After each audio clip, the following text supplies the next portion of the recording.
been thinking of, I will be able to help you. No? So anyway, let me talk to you very short about my journey in Sun Life. So how did it all start? I'm not like the valedictorian that Jonathan was. Okay? In high school, I was a plain guy. Okay? I was kind of musically inclined. If you, alam niyo yung mga Philippine high school, Philippine Science High School, there's this high school that was designed for the arts in Mount Makiling. I got into that school as a scholar, no? But actually, my desire to get into finance was when I decided to take up finance in LaSalle. Okay. By the way, I didn't come from a rich or wealthy family. I grew up having just enough. Okay. I grew up having just enough. I was able to go to LaSalle simply because my parents, yung mga educational plans, alam niyo yun, mga PET, CAP, before they all tumbled down, I was one of the beneficiaries. Okay? So, fortunately, I was able to go to LaSalle. Ang pangarap ko, growing up, was ang babaw. Makapag-suit going to work. Ganun kababaw. Okay? That's why when I was trying to decide which career to take or where to work, I wanted to get into finance.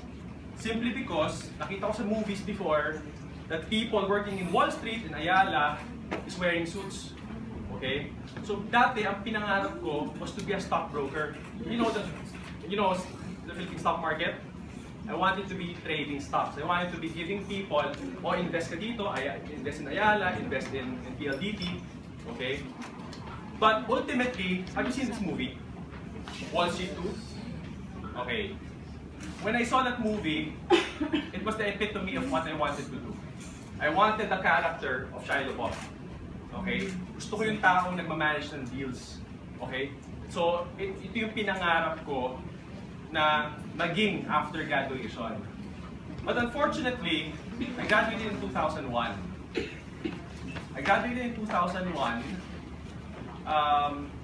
When I graduated in 2001, it was the bottom of the Asian financial crisis.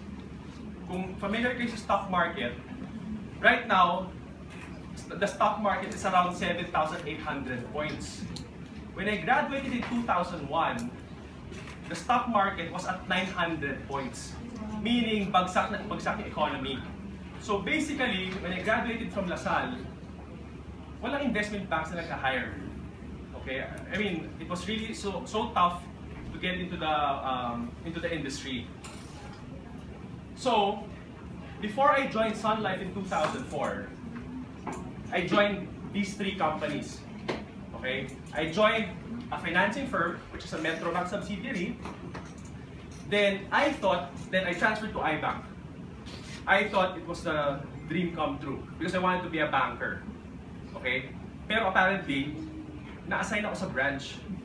Ako yung nasa branch na nakakurbata, na lumalabas ng alas 9, kumakatok sa mga bahay, sa mga kumpanya, para magtanong, gusto niyo mag-open ng account sa amin? Okay? Ganun kahirap. Ganun ka nakakahiya. Okay? Pero that was my first taste of being in the banking industry. Okay? Then after that, I realized, kung magbibenta rin ako, magbenta rin ako ng something na nakikita ko. Diba? So I got into Ayala Land. Dito naman, mas nakakahiya. Kasi kami yung nasa mall, na ginaganon yung brochure sa mukha mo. Pag ayaw mo, idatrap ko lang sa harap mo. Hanggang sa bumagsak sa ano mo, sa shoulder, sa elbow mo, di ba? No, but I experienced that. Actually, my introduction to Sun Life happened when I was manning a booth in Greenbelt 3. Dati, dun sa may paakit ng cinema, may booth ang Ayala Land doon. So one time, someone walked in, inquired about a certain project, and I gave her the brochure. Kinuha ko details niya. Then, syempre, pag nasa sales ka, you get all the details, di ba? You get the phone number, you get the name, para the following day, mag-follow up ka. since I was selling real estate, ang kailangan ko ma-secure is tripping. Familiar? I'm sure familiar naman kayo, di ba? So I wanted to secure a tripping. Naka-secure naman ako. So nagkita kami doon sa site, pinakita ko sa kanya yung property. Pagdating ko, pagbalik ko, paghiwalay namin, na-recruit na akong Sun Life. Okay? So basically I started my career in Sun Life in December 2004. I was 24.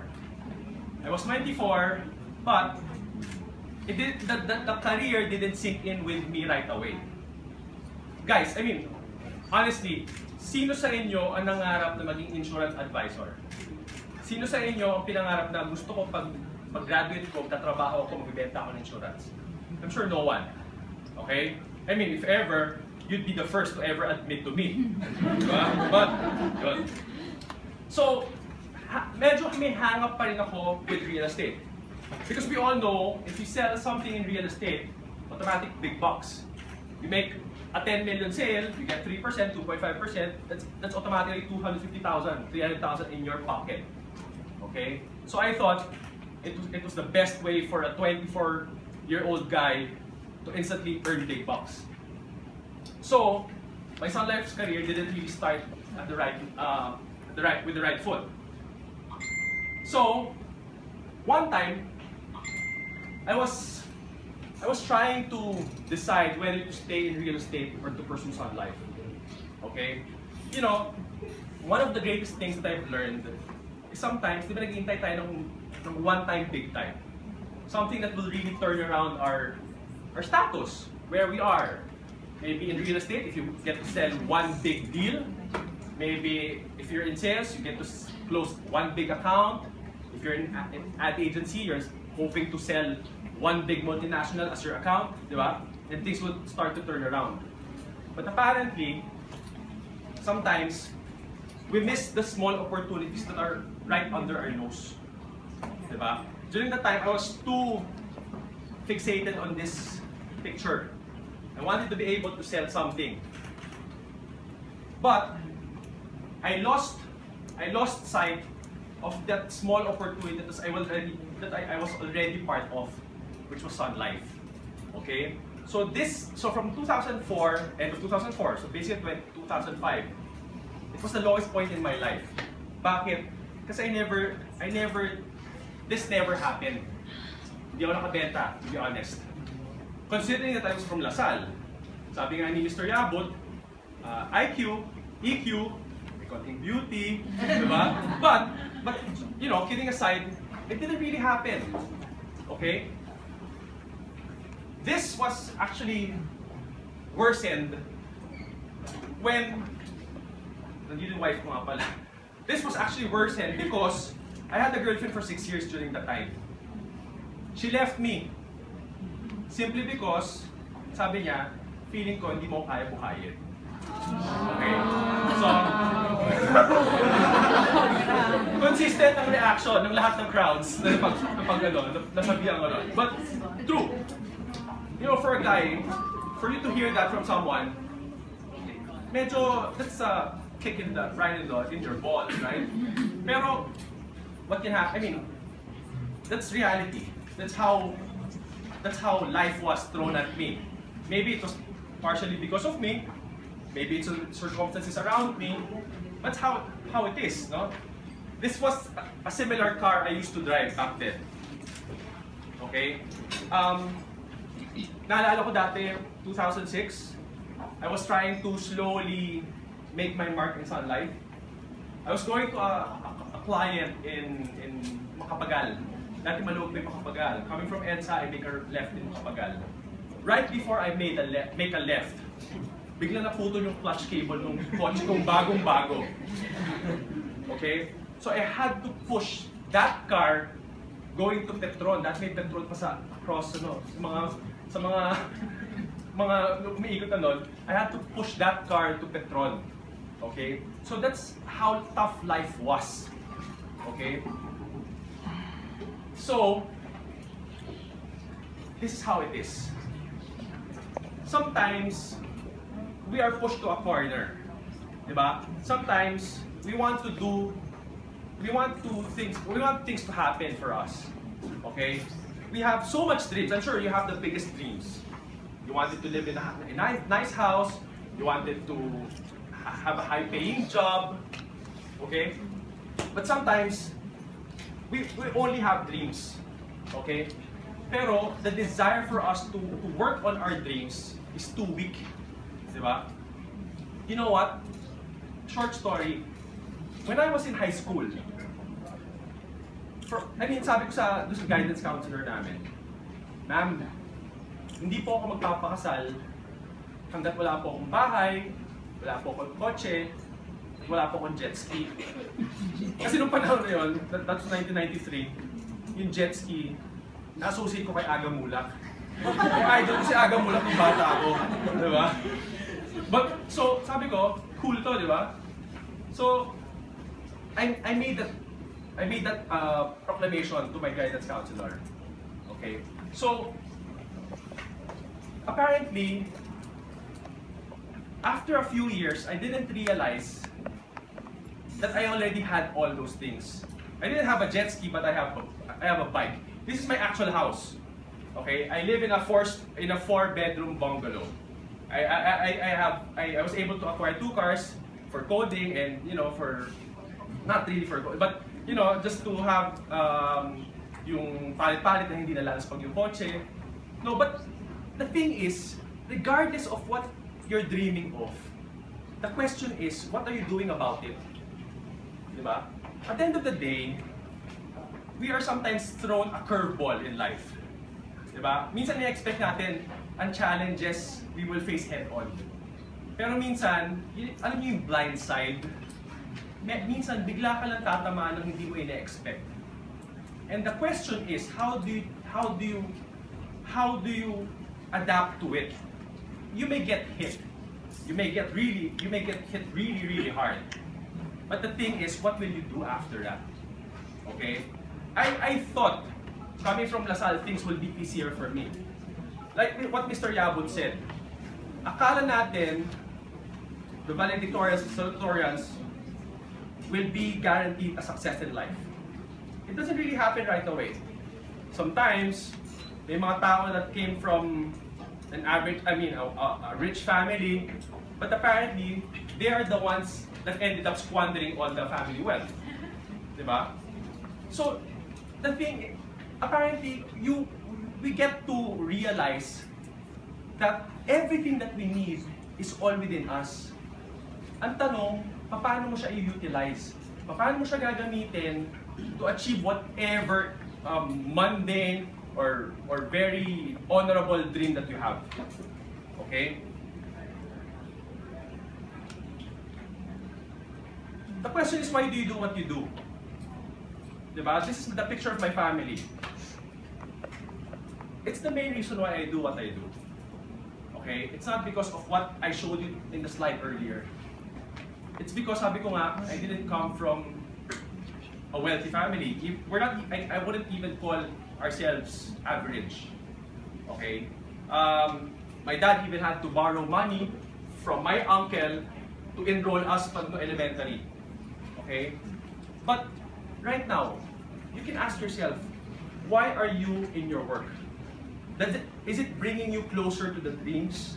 Is it bringing you closer to the realization of what you wanted to do for your parents, to your loved one, to your spouse, your children? Diba?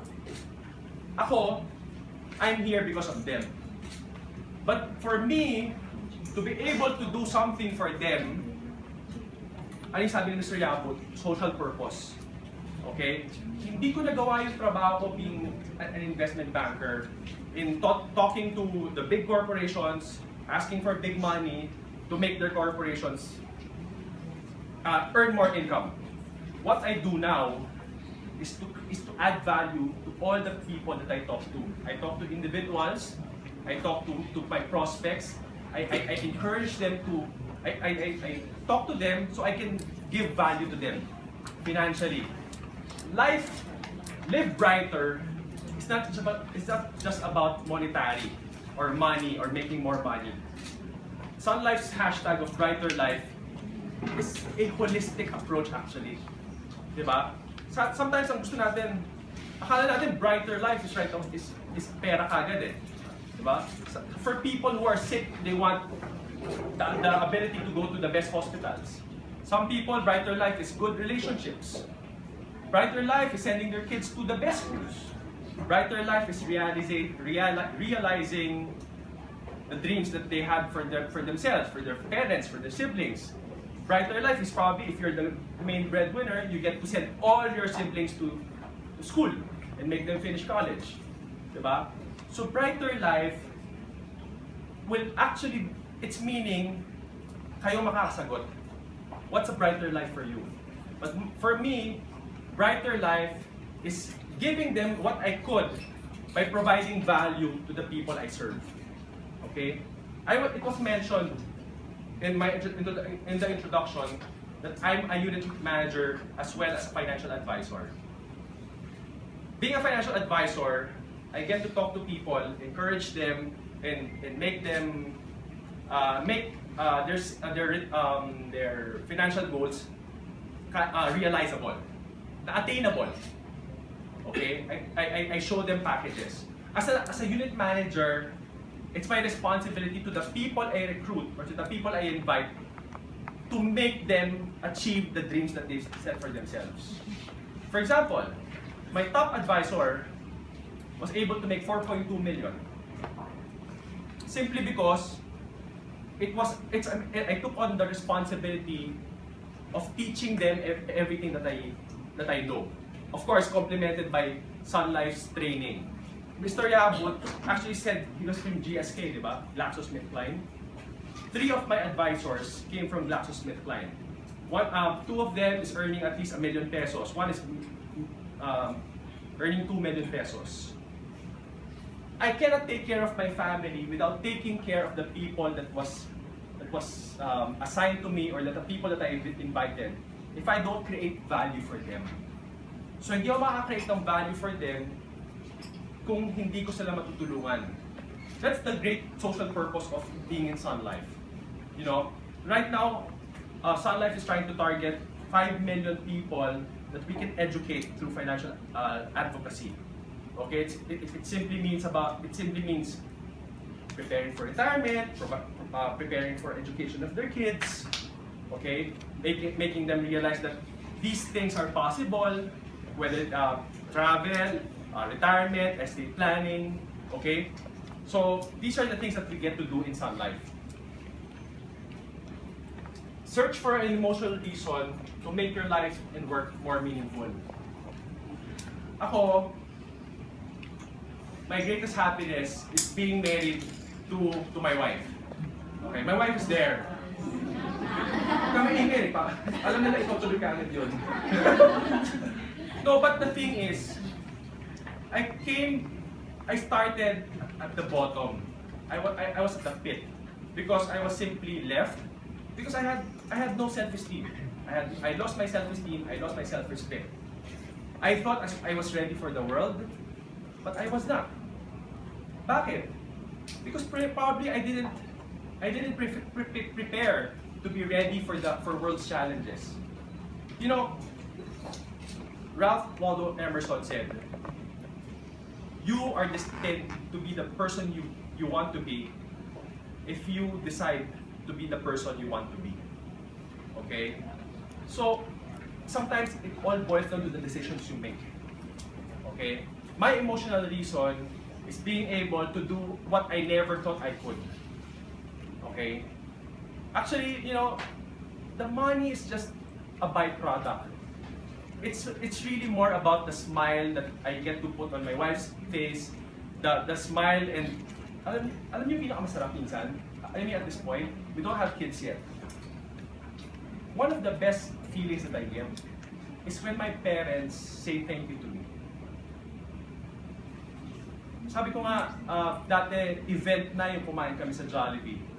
So, because sometimes when we were growing up, we would watch a free concert in Taco Park. And after doon, pauwi kakain kami sa Jollibee. The only time that I remember we ate somewhere nice was once in Camayan. Pero once na nangyari yun. Kasi hindi nga kaya ng dad ko eh.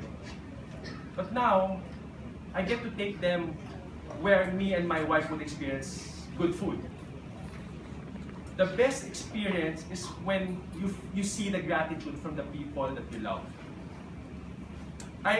Being a Sun Life advisor, the most heartwarming experiences was I delivered a check to a family. So normally, when you go to a wake, diba, you see people crying. You hear people talking about paano na kami, anong gagawin namin sa anak namin, yung iba nag-aabot naman dito mga sobre. But being a Sun Life advisor gives you the unique opportunity to walk confidently into the chapel carrying a 1 million, a 2 million, a 5 million check. Simply because I did my job of talking to the insured, to the one who just passed away. Because we all have responsibilities to our families. First and foremost, diba? So it is our responsibility to take care of ourselves, but also the people that are dependent on us. That's one of the greatest things that I get to experience as a financial advisor. As a unit manager, the most heartwarming experience is when my advisor would come up to me and tell me, JP, thank you for teaching me, or thank you for inviting me. I see my people now going abroad, taking their moms. I see my clients, my advisors now sending their kids to the best schools. Akala nila hindi nila kaya. Diba? Sometimes, we live in a very ideal world. Of course, we are all exposed to what's ideal. Diba? We all wanted the best for ourselves, for our family. But sometimes, when reality strikes, may realize mo hindi mo pala kaya. Diba? When I graduated from LaSalle, I made that bold statement that I wanted to have a car, a house, and a jet ski. Pero you know what? 2001, when I landed my first job, my starting salary was 7,400. After 1 year, na-increase ako to 8,300. When I joined IBAC, I got a 50% bump to 12,000 pesos. But you know, at the end of the day, kailan mo ba ma-realize yung work, yung mga pangarap mo? Diba? It's all about realizing, it's all about doing something to realize the dreams that we have. Okay? This is one of my proud moments because iniwan ako ng isang babae na sabi ko sa'yo, hindi ko siya kaya buhayin. Eh di, magpapakasal na lang ako sa isang babae na kaya kong dalhin ko kahit saan. Diba? Pero because, it's only because of what I do that enabled me to do things like this for her and for my family. Okay? So, at the end of the day, you have to ask yourself, what's an emotional reason why I have to do something? Okay? Again, I say again, we are only destined to be the person that we are if we choose to decide to be the person that we are. Okay? It all boils down to the decisions we make. Remember, opportunities is everywhere. Okay? I'm not discounting that you have your opportunities at your work, in your current job. Diba? But right now, given all these things that's available to us, it's up to you to decide where you want or where you can realize your goals. I'm not saying that Sun Life or whatever insurance companies out there, wala na akong iba kasing alam. I'm not saying that it's the be-all and the end-all. I'm here to tell you the story or that my journey, how it has been for me. Okay? Ay, napatay ko ba? Sorry. Nasa blink na. Okay? Growing up, or being in college, one of my dreams was to study at AIM. I thought the only thing to go up the corporate ladder is to graduate from the best schools, which natawid ng parents ko kahit papaano, and to take up masters. Because ito yung mga bagay na sinabi sa akin na makakapag-assure that you'll go up the corporate ladder. Studying in AIM was simply realized because Sun Life sent us. I'm one of the 70 advisors that were sent to AIM to study. Okay, it was a short course, but at least na-experience ko umupo sa upuan ng AIM. Nakapag-aral ako, I was able to listen to one of their professors. No? So, at the end of the day, Mr. Yabut mentioned about grit. Diba? Sometimes, we are thrown curveballs in life. Sometimes you feel so sorry for yourself, which I felt a couple of times. Na-imagine ko yung nakakatawa, yung kakain ka, susubo ka na, iiyak ka pa, kasi broken-hearted ka. Diba? Pero, after that, even if I look back on that day, ang tanong kasi how will I react to that emotion? Grit is one of the things that I was able to take out of myself. Meaning, I had it in me. I had it in me to change my status. I had it in me to do something better, to do something different, for me to have a different result. Okay? So at the end of the day, I hope you were inspired by Mr. Yabut, and we were able to show at least a glimpse of what we do, thus brighter life. Okay, so again, thank you for coming. My name is JP Post, and have a